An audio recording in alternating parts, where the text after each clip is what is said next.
Hari Om. Welcome you all to the fifth module of Information Security course. In our previous video, we covered all these topics like comparison, process, services, and the different attacks on digital signature.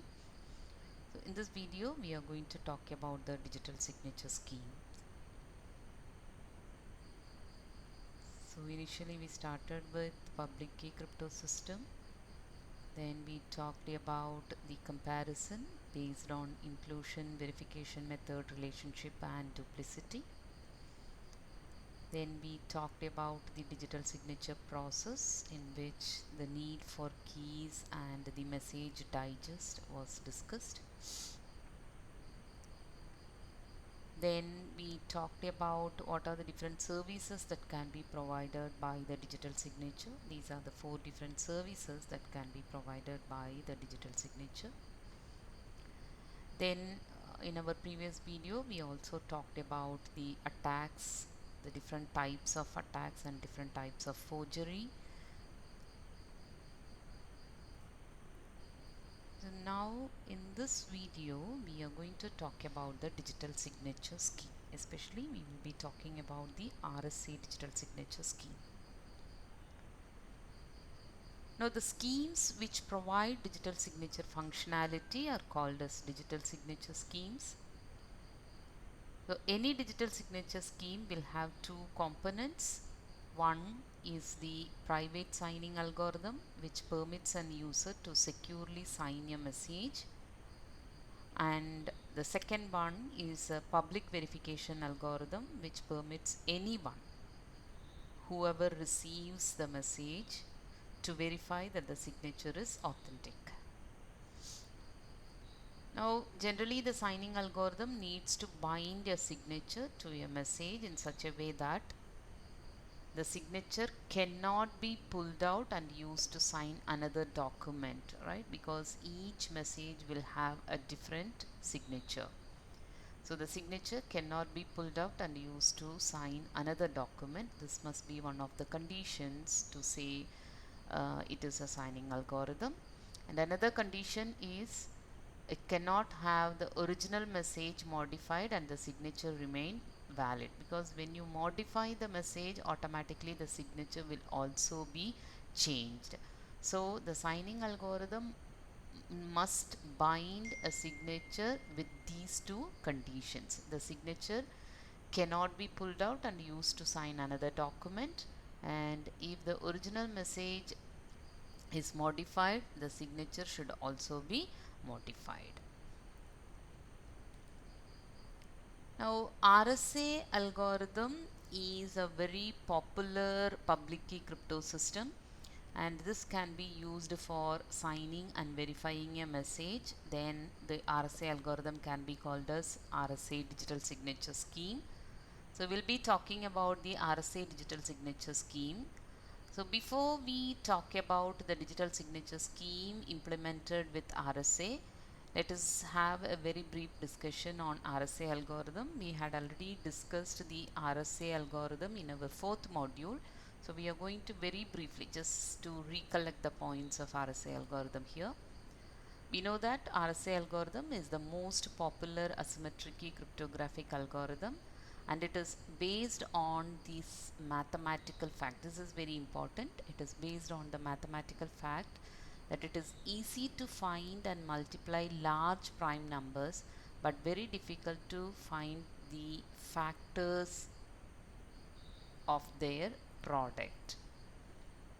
This is the key concept that is used in the RSA algorithm. It is easy to find and multiply large prime numbers, 2 large prime numbers, but it is difficult to factor their product. So when you multiply these 2 prime numbers, the product cannot be factorized. That is the concept used for the asymmetric key cryptographic algorithm, especially in the RSA algorithm. And the RSA algorithm, we know that it uses 2 keys, both private key as well as public key, and these keys must be prime numbers. This is the concept or idea that is used in the RSA algorithm. And here in the RSA algorithm, the mathematical research suggests that if the value of the keys is 100-digit number, right? So obviously we don't use 100-digit number, but if we use 100-digit number, then it would take more than 70 years for the attackers to find the value of the keys. So the real challenge in RSA algorithm is to choose and generate a pair of keys. Okay, so the strength of the RSA algorithm depends on how you choose the prime numbers for the private and public keys. We know that in the RSA algorithm, the encryption will be done with the public key and decryption will be done with the private key. And generally, E is the public key value we use in the RSA algorithm, and D is the private key we use in the RSA algorithm. So the encryption will be done with E comma N as the public key, and the decryption will be done with D comma N as the private key. And if we use all these notations like M for message text, plain text or message which you want to send, and C is the ciphertext, and N is the product of P and Q, where P and Q are two prime numbers which you have selected for the RSA algorithm. Okay, so if these are the values that we have, the encryption will be done with this particular function, the message power E multiplied with mod N. Okay, in the same way, C power D mod N. These are the two functions used for encrypting and decrypting. M power E mod N is the encrypting function, and C power D mod N is the decrypting function. This is how the RSA algorithm uses the function for encrypting and decrypting the data.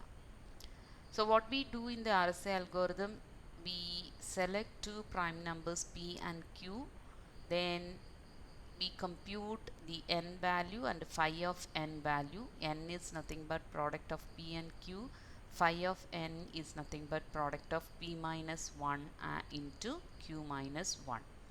So once these two values are computed, we are going to choose a value called E, such that E must be between 1 and phi of N, and E and N must be co-prime, right? This is the condition for choosing the E value, and after choosing the E value, we can compute a value for D, right? Because we know that D is the private key, E is the public key. So you choose E with this phi of N and N value. In the same way, we use phi of N for calculating the D value. The condition here is the D into E mod phi of N must be equal to 1, right? And after computing the D value and choosing E value, we will get the public key as E comma N and private key as D comma N. So this is how we use in the RSA algorithm, right? Now this concept, the RSA algorithm concept, is now used in the digital signature scheme, so it becomes RSA digital signature scheme. So RSA algorithm can be used for signing and verifying a message, then we call it as RSA digital signature scheme. And in the RSA digital signature scheme, what we are going to do, we are going to change the role of the private and public key, right?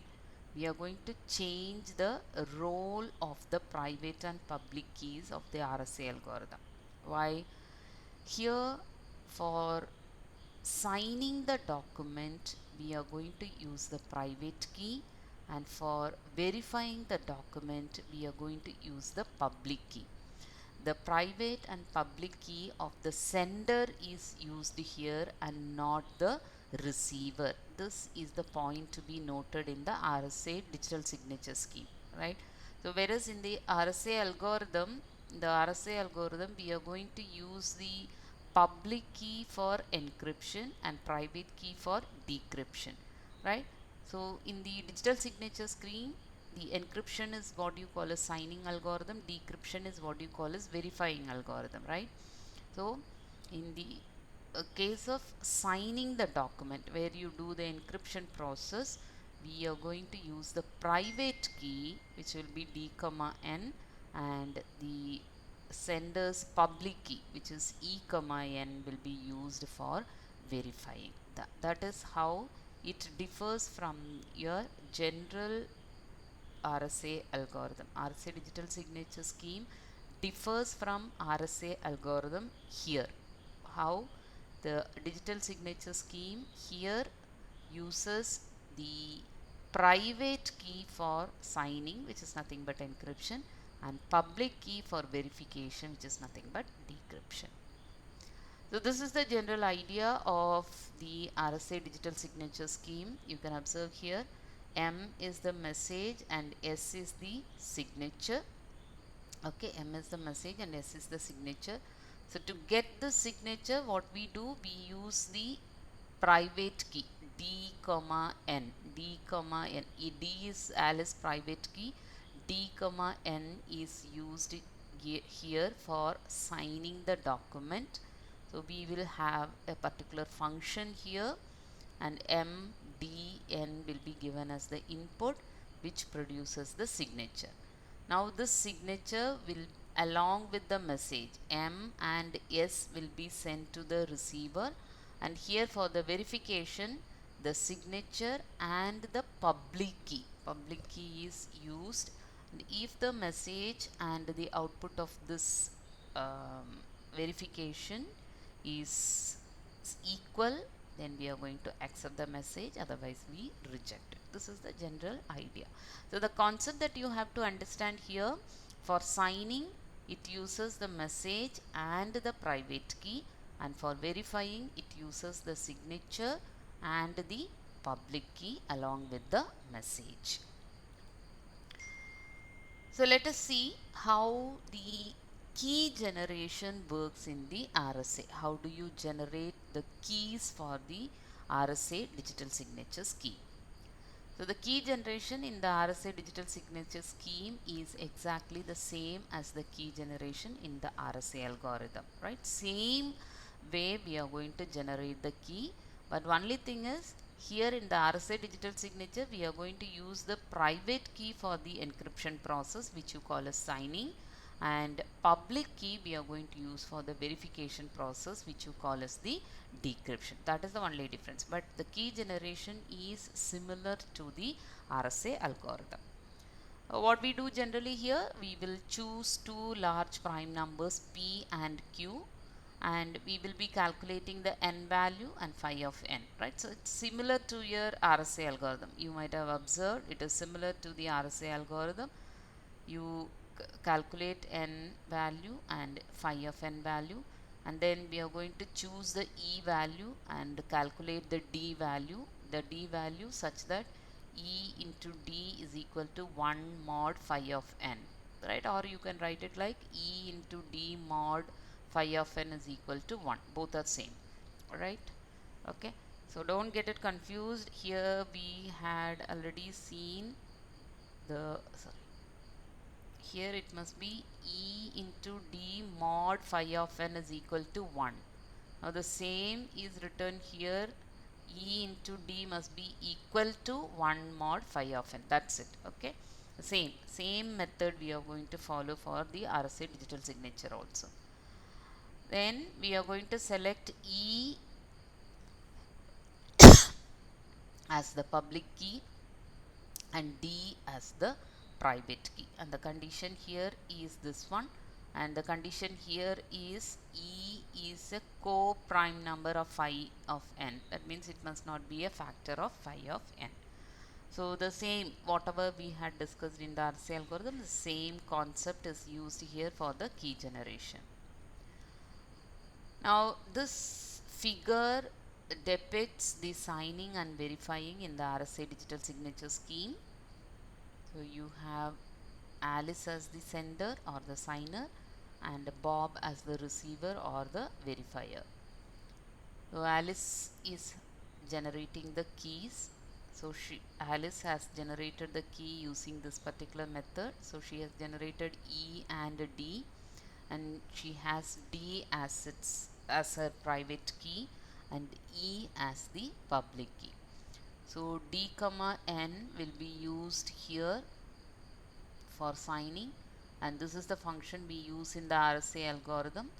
M power D mod N will be generating the signature, and the message and signature will go to the receiver Bob, and here he is going to verify. So how he is going to verify?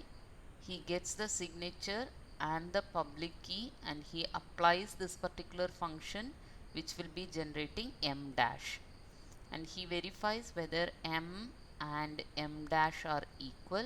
If they are equal, he accepts the message, right? So this is as simple as that, signing and verifying of the digital signature scheme. So what we do here, Alice creates her digital signature using S is equal to M power D mod N. M power D mod N is used for generating the signature, right? Where M is the message which is to be sent to Bob. Then what she does, she sends the message M, and the signature will be sent to Bob, and Bob will be receiving the message M, and signature will be received by Bob. Then what Bob does, he computes M dash. Using this particular formula. He computes M dash, which is equal to S power E mod N. Then he verifies, correct? He verifies whether M dash is equal to M. If so, he accepts the data sent by Alice. So this is what you call as verification, and this is what you call as signing. Okay. So this is what happens in the RSA digital signature scheme in the case of signing and verifying. And let us see an example. Let us assume Alice chooses P and Q with these two values, and she calculates N, which is nothing but P into Q. P into Q is this one, and this is P minus 1 into Q minus 1, which is phi of N. Okay. And then she chooses E value such that E and phi of N are prime numbers, and E is between 1 and phi of N. So she chooses 3, 1, 3. And then she calculates D value. What is the condition for calculating D value? Such that E into D mod phi of N is equal to 1. So using that condition, she has calculated D value like this. Okay.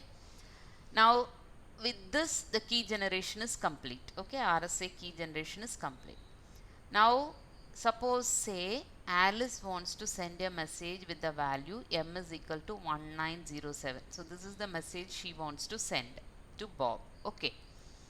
But what she will do, Alice will use her private key, which is D value, and she will use this particular formula for generating the signature. So what she does, M value is, what is M? 19070. So M power D 16009 mod N. What is N? 784319. 784319 will generate the S value like this. So this is the S value. So now Alice will be sending message 19070 and the signature 210625 to Bob. Okay. Now after she sends this message, Bob will be receiving the message. Message is 1919070, and he will be receiving the signature 210625. That is also received here. Now he will be calculating M dash, right? He calculates M dash with E is equal to 313. So how does he calculate the M dash value? Using this formula. What is S here? S is 210625, correct? S is 210625. Power E is 313 mod N. Okay, that will give you 19070. Now if you see, M value and M dash value. M dash is 19070, M is also 19070. Since both are equal, Bob accepts the message because he has verified Alice's signature as M is equal to M dash. Okay, so this is how it goes for the RSA digital signature scheme. Now, apart from having the message directly for the verification, we had seen message digest can also be used. So let us see how RSA signature is done on message digest. Now, signing a message digest using a strong hash algorithm has several advantages. One is it makes it very fast comparing to the longer message directly used for signing and verifying. So this is how it works, the message digest. Message digest is nothing but we use a hash function for the original message which will be generating the digest, right? Hash function which will be generating the digest. Now this digest will be signed by Alice. Okay. And the message and signature will be sent to Bob, and this sign will be decrypted here, right, using the public key, and D dash will be generated, correct? Now what Bob will do, Bob will take this message M and he applies the hash function. He will be getting the D value. Now he checks whether D and D dash are equal. If so, he will be accepting the message, otherwise he rejects the message. So this is how the RSA signature on message digest, RSA signature on message digest works. So this is how it works. Alice uses an agreed upon hash function to create the message digest. D is equal to H of M, and Alice creates her digital signature using the D value now, right? Earlier we used M directly. Now we have created a message digest. Now we use message digest for signing. Okay, then the message and signature will be sent to Bob. Bob will receive the message and signature. Then Bob will be computing. As we calculate M dash, here message digest will be calculated with M D dash. Okay, the same formula will be used here. And Bob also applies the hash function. Like here also we apply the hash function. So Bob also applies the hash function on the message M like this. Then since he gets D dash and D, he will check whether they are equal. If they are equal, he accepts the data sent by Alice. So this process is what you call as verification, and this process is what you call as signing. So when the digest is signed instead of the message itself, the susceptibility of the RSA digital signature scheme depends on the strength of the hash algorithm. So if the hash algorithm is very strong, then the attack on the RSA digital signature scheme becomes very difficult. Okay. So that's it about the RSA digital signature and RSA signature on message digest. So we'll be talking about the different attacks on the RSA signature and the RSA signed digest in our upcoming video. Thank you.